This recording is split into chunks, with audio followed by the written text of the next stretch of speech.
for you. All you need is one printable and a bunch of people for a Halloween scavenger hunt kind of party that is easy and memorable. Sue Neal has conjured some ideas and assembled her experiences for us. It's so good to have you. I'm going to try not to pet you in your beautiful really jacket during our conversation. I know, it's chilly. It was awesome. I know, it's time to bundle and layer.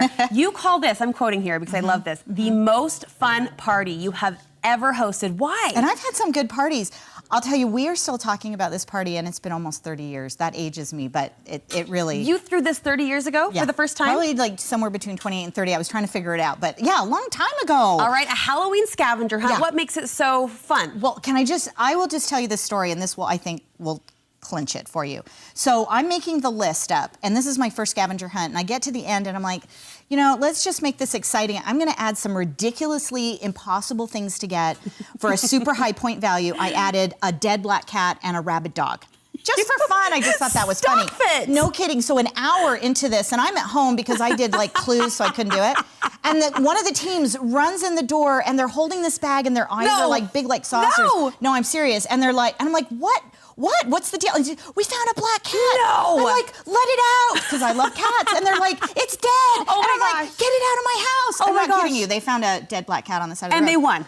Well, no, this is where it gets interesting, because later a team comes in and they had a rabid dog. But what they did is, and this is what I love about this, is they got creative. They got a stuffed animal dog, put shaving cream over the face, and I gave them the points, man, creativity. So Team Cat was not very happy about it. So that's just like one of the very fun things that can happen on a scavenger hunt. See, but you have to invite fun people.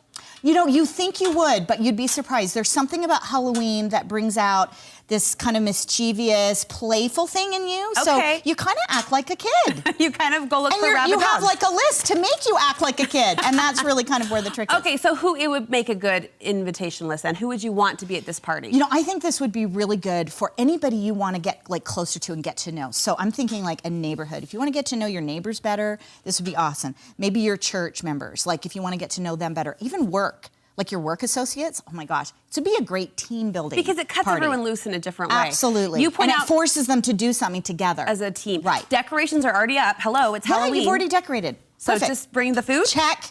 Yeah, and the food, I would suggest, I think we're so wrapped up into this Pinterest perfect like party idea that it stops people from just doing it, you know? And I think, you know, we have a long work week. Have some fun. This can be pulled together in like an afternoon. You have done the work of making the scavenger list for us, so give me some details on these 4 concepts. The first one we're calling is the Halloween hunt.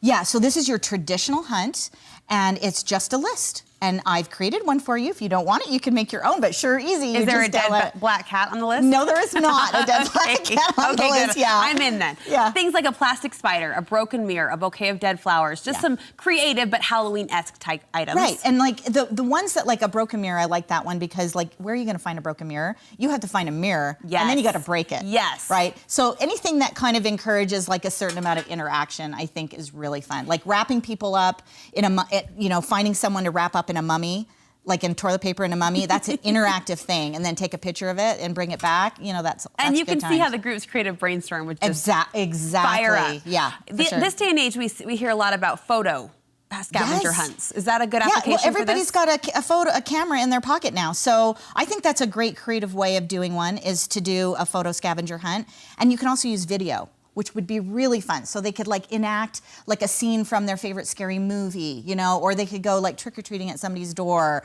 or, you know, all sorts of ideas with that. Well, and this lends itself to a natural after-party event. You can watch the videos, you can review the pictures. Yeah, absolutely. That is like, you will be dying. You'll be on the floor laughing watching those pictures. I think it's gonna be awesome. Okay, another application of this, a Halloween costume hunt. Explain this idea. So a costume hunt would take in the photo as well, because you would take, obviously you're not gonna drag people home to your house. Hey, could you come down the street with me for 5 minutes? And I love this one and the next one are both things that require a little bit more creative latitude. And so you would be like finding your version of a pirate. right?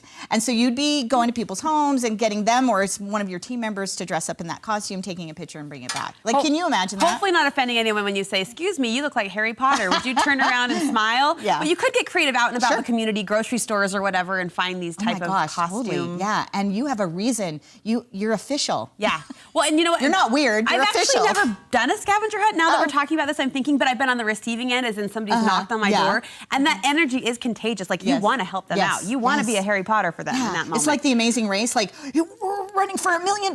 You need to help us. Well, my life is on the line. For you. Do you have a dead black cat? I can't get over that. Okay, one other idea that fits kind of a wide range of ages. You're calling this a something hunt. Yeah, so a something hunt is, again, a lot of creative interpretation on this, right? So something dirty, something scary, something noisy, something black, something orange, you know what I mean? So again, people would, and you can either collect that physically, or again, you can take pictures. Take a photo, something purple, something glittery, then you can interpret what that is. Exactly.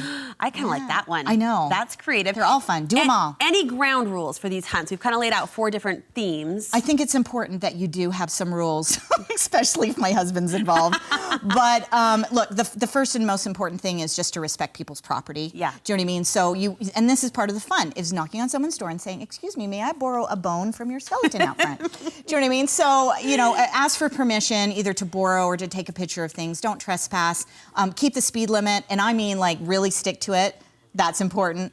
And then I think also having a boundary map would be helpful too. Just keep them within a certain amount of space. I think would be good. The roaming. Do you offer a prize?